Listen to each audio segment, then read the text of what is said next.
जी हाँ, कोरोना को लेकर जंग जारी है। मुल्क भर में 21 दिन का लॉकडाउन जारी है। हुकूमत ने इस सिलसिले में जो रहनुमा खतूत जारी किए हैं उसको अवाम भी फॉलो कर रही है। फिलहाल हिंदुस्तान में कोरोना मुतासरीन की तादाद 600 के पार हो गई है। अब तक 12 अफराद की हलाकत की खबर है। कल तमिलनाडु, मध्य प्रदेश और गुजरात में एक शख्स की मौत की खबर आई। चलिए सीधे रुख करेंगे दिल्ली का, जहां इस वक्त हमारे साथ मौजूद है हमारे साथी शंकर आनंद। शंकर, जिस तरह से लगातार हम देख रहे हैं कि कोरोना का कहर पूरे मुल्क में बढ़ता जा रहा है और ख़ासतौर से अगर हम बात करें दिल्ली में काफ़ी एहतियाती इक़दाम जो हैं वो उठाए गए हैं, क्या कुछ तफसीलात? निश्चित तौर पर देखिए, जिस तरह से प्रधानमंत्री नरेंद्र मोदी ने पूरे देशवासियों को आह्वान किया और लोगों से निवेदन किया और बीच में उन्होंने हाथ जोड़ के भी निवेदन किया था कि आप तमाम देशवासियों से अपील है कि कोरोना को अगर हराना है तो 21 दिनों तक लॉकडाउन रहना होगा। और शायद इसी बात का तकाजा है कि अब इन मामलों पर लगातार जिस तरह से संख्या में इजाफा हो रहा था, अब उस उसमें अब काफी कमी देखने को मिल रही है। कल 3 मामले देखने को मिले, हालांकि 3 लोगों की कल डेथ होने की खबर मिली, और लेकिन इस मामले में जिस तरह से लगातार काफी रफ्तार से बढ़ रहा था, लेकिन वो अब रफ्तार नहीं है। लेकिन अभी भी लोगों को सतर्क होने की आवश्यकता है और 21 दिनों तक अपने घरों में रहने की आवश्यकता है, जिससे कि अभी तक इसका प्रसार ज्यादा तेजी से ना हो सके। और ये 21 दिनों की अगर बात करें तो 14 दिनों के अंदर में अगर कहीं पे कोई किसी व्यक्ति को इस बीमारी से अगर पीड़ित है तो उसकी पहचान हो जाएगी, जिससे कि उसको चिन्हित करना बहुत आसान होगा और उसे समय के साथ में अस्पताल में पहुंचा कर उसका इलाज करना काफी आसान होगा। इसलिए 21 दिनों का वक्त लिया गया है। 2 दिन जरूर कट चुका है, लेकिन यहाँ पर अभी भी आम लोगों से अपील की जा रही है कि कोई भी कानून का उल्लंघन ना करे, कर्फ्यू का उल्लंघन ना करे और तमाम जो चीजें हैं, और जिस तरह से एक अफवाह फैलाने वाली एक बात की, अफवाहों पर भी ध्यान न दे, क्योंकि यहाँ पर जिस तरह से कुछ जगहों पर जरूर अफवाह सुनने को मिला, जिसमें कि कहा गया अनाज की दिक्कतें आ सकती है, मेडिकल की दिक्कतें आ सकती है। तो इस मामले पर लगातार केंद्र सरकार और तमाम राज्य सरकार जो है इस मामले पर आम लोगों से अपील कर रही है कि इन तमाम अफवाहों पर ध्यान न दें। शंकर, आपसे ये भी हम जानना चाहेंगे कि दिल्ली के बॉर्डर से लगे जो एरियाज हैं, जो इलाके हैं, चाहे हम नोएडा की बात कर लें या फिर गाजियाबाद, इन तमाम इलाकों से हम देख रहे थे कि गाड़ियां जो हैं बहुत ज़्यादा तादाद में आ रही थी और एक तरह से बहुत ज़्यादा जाम हो गया था। इसको कंट्रोल में करने के लिए क्या कुछ खास? देखिए, अगर गाड़ियों की बात करें तो अगर दिल्ली से सटा हुआ जो यूपी का बॉर्डर है, खासतौर पर जो नोएडा के माध्यम से जो लोग आते हैं और गाजियाबाद से जो लोग आते हैं, तो उसमें काफी इजाफा देखा जा रहा था। लेकिन कल देर शाम तक उस पर काफी रोक लगाने की कोशिश की गई और अब धीरे धीरे उस मामले पर ये कोशिश की जा रही है कि जिन गाड़ियों पर स्टिकर लगे होंगे, कर्फ्यू पास लगा होगा, सिर्फ उन्हीं गाड़ियों को अंदर आने की इजाजत दी जाएगी। हालांकि देखिए, शुरुआती तौर पर शुरुआती 2 दिन जो होता है उस वक्त में इसलिए ज्यादा दिक्कतें आ रही थी क्योंकि कई लोग जो है परेशानी वक्त वहां पे आ रहे थे और वो कह रहे थे कि वो बीमार हैं, इलाज करवाने जा रहे हैं या किसी अन्य बहाने से अंदर प्रवेश करने की कोशिश कर रहे थे। लेकिन अब धीरे धीरे प्रशासन इस मामलों पर कड़ी पाबंदी करने की कोशिश कर रहा है और उन्हीं गाड़ियों को अंदर आने की इजाजत दी जाएगी, या तो जो इमरजेंसी व्हीकल होगा या जिस पर कर्फ्यू पास का स्टिकर लगा होगा। अब धीरे धीरे कोशिश ये की जा रही है कि चाहे गाजियाबाद की बात कर ले या नोएडा के बॉर्डर की बात कर ले या हरियाणा की तरफ से गुरुग्राम बॉर्डर की बात कर ले, तो एक तरह से कहीं न कहीं कोशिश की जा रही है लॉकडाउन को पूर्ण तौर पर सही साबित करने के लिए। तो इसके लिए तमाम जो अलग अलग इलाके हैं वहां पर कोशिश की जा रही है बंदिशें ज्यादा हो और बंदिशें ज्यादा हो। और शंकर, एक और अहम बात जानना चाहेंगे क्योंकि हमारे तमाम नाजरीन तक ये बात पहुंचनी चाहिए, जो ज़रूरी अशिया है खाने पीने की, दूध की, दवाओं की, इनकी किल्लत की बार बार अफवाह हो रही है, लेकिन ये तमाम चीज़ें आम लोगों तक पहुंचाने की कोशिश हर सरकार कोशिश कर रही है। निश्चित तौर पर देखिए ना, आपने तो एक लाइन में ही सब कुछ स्पष्ट कर दिया है, लेकिन फिर भी उस लाइन को मैं आगे बढ़ाना चाहूंगा कि जिस तरह से अगर बात की जाए, एक जिम्मेवार मीडिया होने के नाते न्यूज 18 अपने तमाम दर्शकों से भी बार बार अपील करती है कि किसी भी अफवाह पे ध्यान न दें और पूरे देश भर में उपयुक्त तौर पर सब्जी है, अनाज है, तमाम जो मेडिकल की जो सुविधाएं हैं वो सब कुछ व्यवस्था है और जरूरत पड़ने पर ये आपके दरवाजे तक भी पहुंच जाएगा। लेकिन इस बीमारी को हराना वो सबसे बड़ा लक्ष्य है इसमें तमाम लोगों को साथ देना होगा और इसके लिए जिस तरह से राज्य सरकार और केंद्र सरकार लगातार निर्देश दे रही है उसका हमें पालन करना होगा। और ये पालन सबके लिए, एक आम आदमी से लेकर खास जितने हैं सबके लिए, क्योंकि अगर देखा जाए प्रधानमंत्री खुद हाथ जोड़ करके आम लोगों से निवेदन कर रहे हैं कि इस मामले की गंभीरता को भी देखनी चाहिए और ये बीमारी किसी का जात, धर्म, किसी का कोरोना को हराना है और हर हिंदुस्तानी को इसके लिए खुद आगे आना होगा, एक मजबूत इरादा करना होगा ताकि हम पूरी दुनिया को दिखा सकें कि हम हिंदुस्तानी क्या नहीं कर सकते। शंकर, बहुत बहुत शुक्रिया आपका तमाम तर जानकारी के लिए। वहीं वज़ीर-ए-आज़म नरेंद्र मोदी आज कोरोना वायरस पर G20 समिट में शिरकत करेंगे। कोरोना वायरस के मद्देनजर इस बार ये समिट वीडियो कॉन्फ्रेंसिंग के जरिए की जा रही है, इसलिए इस इजलास को G20 वर्चुअल समिट का नाम दिया गया है। इस बार G20 समिट के इनेकाद का जिम्मा सऊदी अरब के पास है। वज़ीर-ए-आज़म ने ट्वीट कर लिखा है कि कोरोना वायरस से मुकाबला करने में G20 बेहद अहम रोल अदा करने वाला है। चलिए सीधे रुख करेंगे हमारे साथी शैलेंद्र वांगू का। शैलेंद्र, जिस तरह से लगातार हम देख रहे हैं कि वज़ीर-ए-आज़म नरेंद्र मोदी जो हैं वो पूरी दुनिया के साथ मिलकर कोरोना से लड़ने के लिए लगातार अहम इक़दामात कर रहे हैं। चाहे हमने सार्क समिट हो उसमें भी देखा था कि किस तरह से तमाम मुल्कों को एक प्लेटफॉर्म पर लाने की कोशिश की गई थी, और अब G20 तफसीलात चाहेंगे। जाहिर तौर पर ये काफी अहम बैठक आज होने वाली है। आपको बता दें आज शाम 5:30 बजे से ये बैठक शुरू होगी। वीडियो कॉन्फ्रेंसिंग के जरिए तमाम मुल्क जुड़ेंगे G20 इस इमरजेंसी मीटिंग में, जिसे वर्चुअल लीडर समिट ऑन कोविड-19 का नाम दिया गया है। और इसमें इस वक्त जो चेयर है वो सऊदी अरब है, तो सऊदी अरब की चेयरमैनशिप में ये बैठक होगी। प्रधानमंत्री मोदी भी शामिल होंगे और इसके अलावा जो इनवाइटेड कंट्रीज है जिसमें स्पेन, जॉर्डन, सिंगापुर, स्विट्जरलैंड भी शामिल हैं, और जितनी तमाम इंटरनेशनल ऑर्गेनाइजेशंस हैं जिसमें UN, वर्ल्ड बैंक, WHO और WTO और ILO, इन तमाम जो इंटरनेशनल ऑर्गेनाइजेशन है वो भी इसमें शामिल रहेंगी। तो कुल मिला के इसमें जो कोविड-19 है उसका क्या असर इंसानों पर और इकोनॉमिक इम्प्लीकेशन के क्या होंगे, इन तमाम पहलुओं पर चर्चा होगी। और ये पहली बार इतने बड़े ब्लॉक माने 20 देश जो है मिलकर बात करेंगे। और आपको बता दें कि G20 जो है वो इकोनॉमिक पावर हाउस है, यानी कि इसमें तमाम दुनिया की जो बड़ी कंट्रीज हैं, जो रिच कंट्रीज हैं, वो जिनकी इकोनॉमी बहुत मजबूत है, वो कंट्रीज इसमें शामिल होंगी। तो जाहिर तौर पर आगे का रास्ता निकाला जाएगा और प्रधानमंत्री मोदी भी इसमें शामिल होंगे। हमने इससे पहले देखा है कि सार्क जो है वो भी प्रधानमंत्री मोदी के सुझाव पर सार्क की बैठक हुई थी। इसके बाद अब माना जा रहा है कि इसके लिए भी प्रधानमंत्री मोदी ने पहले ऑस्ट्रेलिया से बात की थी और इसके बाद पिछले दिनों उनकी बातचीत कल रूस से भी हुई थी और उससे एक दिन पहले सऊदी अरब से भी उनकी बात हुई थी। तो कुल मिलाकर एक कॉमन प्लेटफॉर्म पर आकर सभी मुल्क इस पर बात करेंगे कि कोविड-19 से निपटने के लिए क्या कुछ कदम उठाए जाने चाहिए, न सिर्फ इंसानी स्तर पर बल्कि इकोनॉमी को जो बहुत बड़ा नुकसान इससे हो सकता है आने वाले वक्त में, उससे कैसे निपटा जाए। इन तमाम पहलुओं पर इस बैठक में चर्चा हो। जी शैलेंद्र, बहुत बहुत शुक्रिया अदा करना चाहेंगे आपका तमाम तर तफसीली जानकारी के लिए। और एक और अहम खबर, तेलंगाना में बुध को मजीद 2 अफराद कोरोना वायरस से मुस्बत पाए गए हैं। इनमें सऊदी अरब से आने वाला 3 साला लड़का भी शामिल है, जिसके बाद इस मर्ज से मुतासर अफराद की तादाद बढ़कर 41 हो गई है। हुकूमत की जानिब से इस वबा के खात्मे के लिए मुनासिब एहतियाती इक़दाम किए जा रहे हैं।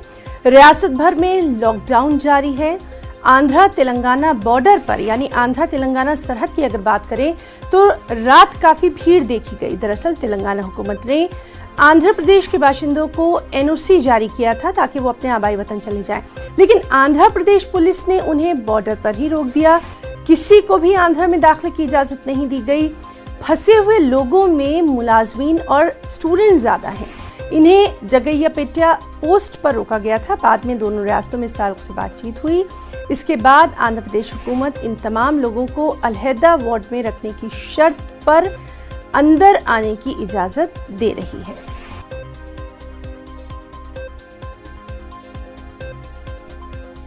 चलिए रुख करेंगे हमारे नुमाइंदे अनीसुर रहमान का। अनीस, जिस तरह से लगातार हम देख रहे थे कि ख़ासतौर से अगर हम तेलंगाना की बात करें, हैदराबाद की बात करें, तो आंध्रा के बॉर्डर पर काफ़ी भीड़ देखी जा रही थी और बहुत लंबी तादाद थी गाड़ियों की जो कि अपने आबाई मुकाम पर जाना चाहते थे। फिर ये भी खबर आई कि आंध्र प्रदेश से वहाँ जो जगन मोहन रेड्डी हैं उन्होंने कहा कि हाँ आप आ सकते हैं, लेकिन उन्हें 16 दिन के आइसोलेशन में रखा जाएगा। आपसे तफसीलात चाहेंगे। देखिए है ना, यहाँ पर हैदराबाद में हजारों की तादाद में मुख्तलिफ अजला के जो तेलंगाना और आंध्रा के अजला के नौजवान हैं वो काम करते हैं। अचानक हॉस्टल्स के मैनेजमेंट ने ये ऐलान कर दिया कि हॉस्टल्स बंद कर दिए जा रहे हैं और ये जो तलबा हैं जो नौजवान हैं वो हॉस्टल्स खाली करें और रवाना हो जाएं। तो कल हजारों की तादाद में जो ये नौजवान थे वो पुलिस स्टेशन से रुजू हुए और उन्होंने मांग की कि उन्हें सर्टिफिकेट दिया जाए, नो ऑब्जेक्शन सर्टिफिकेट, इस तरह के वो अपने आबाई मकामात को वापस जा सकें। तो कम से कम 9000 नौजवानों ने NOC के लिए अप्लाई किया। उसमें से कई लोगों को जो है हेल्थ चेकअप के बाद NOC दिया गया। इसमें से तकरीबन 1000 के करीब जो नौजवान थे तो उन्होंने जो है वो आंध्र प्रदेश जो विजयवाड़ा रोड है, हैदराबाद से विजयवाड़ा हाईवे, उस पर जो है उसके जरिए आंध्र प्रदेश में दाखिल होने की कोशिश की। कृष्णा डिस्ट्रिक्ट के जो जगहपेट शहर है वहाँ पर गरीपाड़ा चेक पोस्ट पर उन्हें रोक लिया गया। रात देर गए तक वहाँ पर जो है उनको अंदर आने की इजाजत नहीं दी गई। बाद में जब चीफ मिनिस्टर तेलंगाना तक जब ये बात पहुंची पुलिस के जरिए। अनीस, एक बेहद अहम खबर नाज़रीन को दे दें। कश्मीर में कोरोना से पहली मौत की इत्तला आ रही है, तो बेहद अहम खबर, कश्मीर में कोरोना से पहली मौत की इत्तला आ रही है। लगातार कोरोना वायरस का कहर बढ़ता जा रहा है। कश्मीर में हमने देखा था किस तरह से वहां पर तादाद भी बढ़ती जा रही थी और इस वक्त की बेहद अहम खबर न्यूज़ 18 के नाज़रीन को दे दें कि कश्मीर में कोरोना से पहली मौत की खबर है। तो जम्मू कश्मीर में वबा से ये पहली मौत है। लगातार हम आपको बता रहे हैं कि किस तरह से कश्मीर में तमाम तर एहतियाती इक़दाम उठाए जा रहे थे। वहाँ पर ख़ासतौर से अगर बांडीपुरा की बात करें तो वहाँ पर लगातार ये तादाद बढ़ती जा रही थी। आइसोलेशन वार्ड्स में भी लोगों को रखा गया था, निगहदाश्त में भी रखा जा रहा था और अब ये खबर आ रही है कि कश्मीर में कोरोना से पहली मौत हुई है। जम्मू कश्मीर में वबा से ये पहली मौत की इत्तला है। चेस्ट डिजीज अस्पताल में था ये जेर इलाज शख्स। चलिए सीधे रुक करेंगे हमारे साथी शबीर का। शबीर, आपसे जानना चाहेंगे, कश्मीर में कोरोना से पहली मौत की इत्तला आ रही है, तफसीलात चाहेंगे। जी हाँ, ये एक पेशेंट चेस्ट डिजीज अस्पताल श्रीनगर में जेर इलाज था। एक दिन पहले इनका पॉजिटिव आया था टेस्ट। आपको बता दूं ये वही पेशेंट हैं जो दिल्ली से जब कहा जा रहा है कि तबलीगी जमात से जो वापस आए थे, इनका कई लोगों के साथ राब्ता रहा था और कई लोग जो थे जो इनके टच में थे वो पॉजिटिव पाए गए थे। इनका जो हमें पता चला है चेस्ट डिजीज हॉस्पिटल के जराये से कि ये इनका कार्डियक अरेस्ट हुआ, यानी दिल का दौरा पड़ गया इनका। तो ये काफी बीमार थे पहले ही, इस वजह से कोविड से, जब इनकी कुछ और भी बीमारियां हैं, क्योंकि कोविड से अमवात जो होती हैं वो आमतौर पे बहुत ज्यादा नहीं होती, लेकिन अगर किसी शख्स को कुछ और बीमारियां हों पहले से लाहक, जैसे हाइपरटेंशन हो या कुछ और हो, तो उसमें बहुत ज्यादा मुश्किल हो जाता है उनको बचाना। फिर तो ये आप मानिए कि ये पहली मौत है यहाँ कश्मीर में कोविड से। शबीर, इस सब के बीच में आपसे ये भी जानना चाहेंगे, तमाम तर एहतियाती वहाँ पर इक़दाम उठाए जा रहे हैं और ख़ास तौर से लोगों को घरों में रहने की भी हिदायत जारी की जा रही है और सख्ती से लोग खुद भी इस पर अमल कर रहे हैं।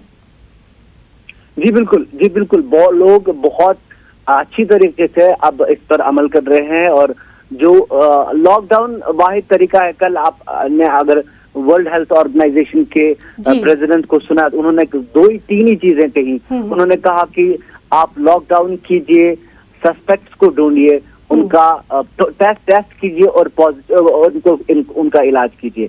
अगर एक शख्स पॉजिटिव जल्दी करार दिया, उसका टेस्ट जल्दी होता है, इस शख्स के मामले में भी यही हुआ। इसमें देर हो गई, बहुत देर हो गई थी जब तक इनका टेस्ट किया गया। हालांकि सीधे हॉस्पिटल में जब आए उन्होंने फौरन टेस्ट किया, उनको पॉजिटिव टेस्ट आया, तो फिर वो कहते हैं कि वो गुजर गए।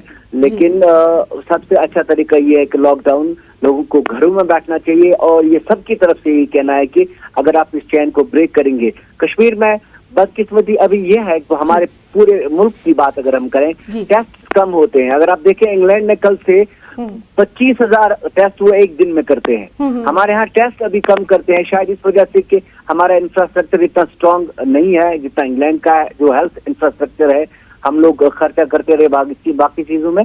फिलहाल ये खबर है कि यहाँ से एक कल जो जंप हुआ है पॉजिटिव केसेस का, आपने देखा कश्मीर में, पहले सिर्फ कोई नहीं था, फिर 1 और उसके बाद 4, उसके बाद फिर 4। तो ये एक अब तशवीश है लोगों में। तो सही तरीका ये है, डॉक्टर से ही बताते हैं, लॉकडाउन में रहिए, घरों में रहिए, और लोगों को जो हेल्थ वर्कर बाकी हैं उनको काम करने दीजिए। जी शबीर, तो बहुत बहुत शुक्रिया आपका अदा करना चाहेंगे, और आप खुद भी अपना बहुत ख्याल रखिए। तो नाज़रीन, लगातार हम आपको यही बार बार अपील कर रहे हैं, दरख्वास्त कर रहे हैं कि अपने घरों में रहें, गैर ज़रूरी बिल्कुल ना निकलें। तो कश्मीर में भी कोरोना से पहली मौत की इत्तला आ गई है, और हमारे साथी हैदराबाद से अनीसुर रहमान भी मौजूद हैं।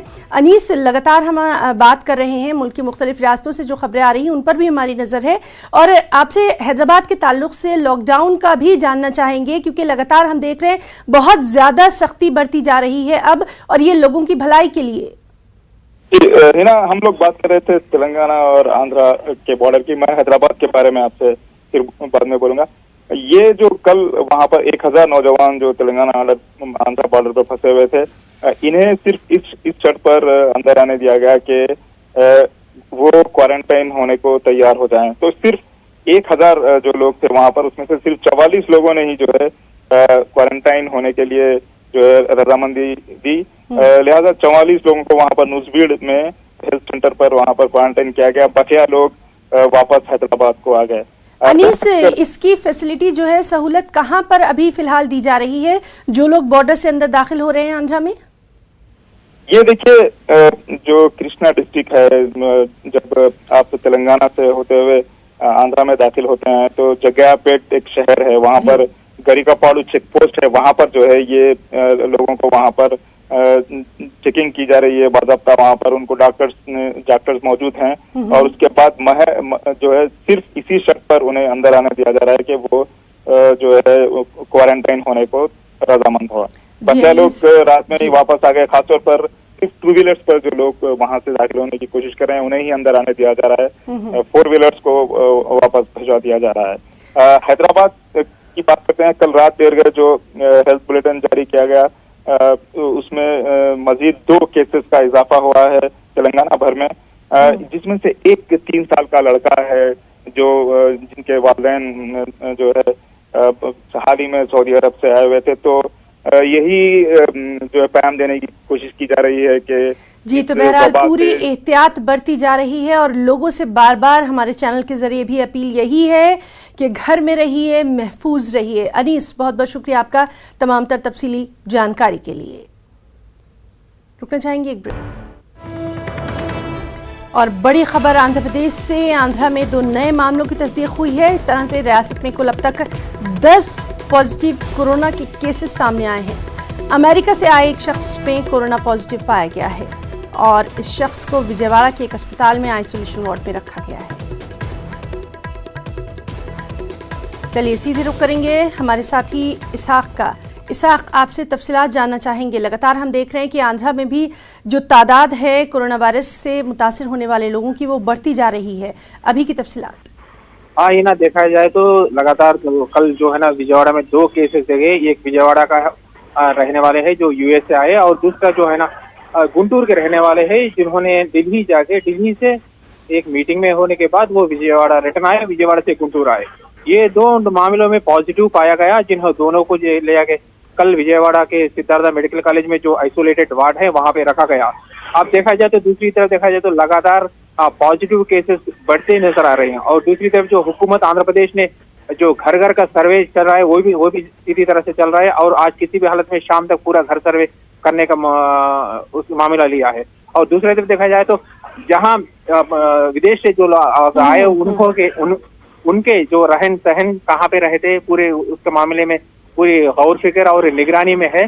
और दूसरी तरफ हुकूमत आंध्र प्रदेश से कल डिसीजन लिया कि जो विदेश से आए जो उनके फैमिली मेंबर जो है पॉजिटिव केसेस, अगर पॉजिटिव केसेस के बाजू में कोई है उनको भी आइसोलेटेड वार्ड में शिफ्ट करने के वास्ते प्लान कर रहे हैं। जहाँ पे विजयवाड़ा में एक 200 बेड का एक आइसोलेटेड वार्ड है, और दूसरी तरफ गुंटूर के गोरंटला में एक आइसोलेटेड वार्ड जो है वही दूसरी तरफ हर जिले में एक बड़ा सा एक 200 या 100 बेड का जो है ना आइसोलेटेड वार्ड रेडी करो को बोले। जहाँ प्राइवेट हॉस्पिटल है उसको, अगर जो प्राइवेट हॉस्पिटल नहीं है तो किसी कम्युनिटी हॉल या गवर्नमेंट के जो ऑफिस, अगर दूसरे किसी प्राइवेट सेक्टर का कोई ऑफिस या वगैरह है तो उसको भी लेके किसी भी हालत में आइसोलेटेड वार्ड रेडी करके करना वो बोले। और दूसरी तो जो सेकंड स्टेज पार होने का जो अंदेशा है उसको देखते हुए किसी भी हालत में बाहर किसी को ना आने की जी साहब, तो लगातार हम बार बार अपील कर रहे हैं, लोगों से दरख्वास्त बल्कि कर रहे हैं कि बाहर मत निकलिए।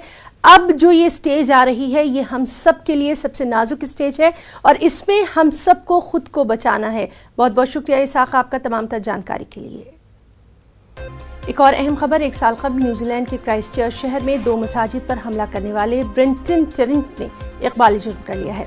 गुज़िश्ता साल इस हमले में 51 अफराद हलाक हो गए थे।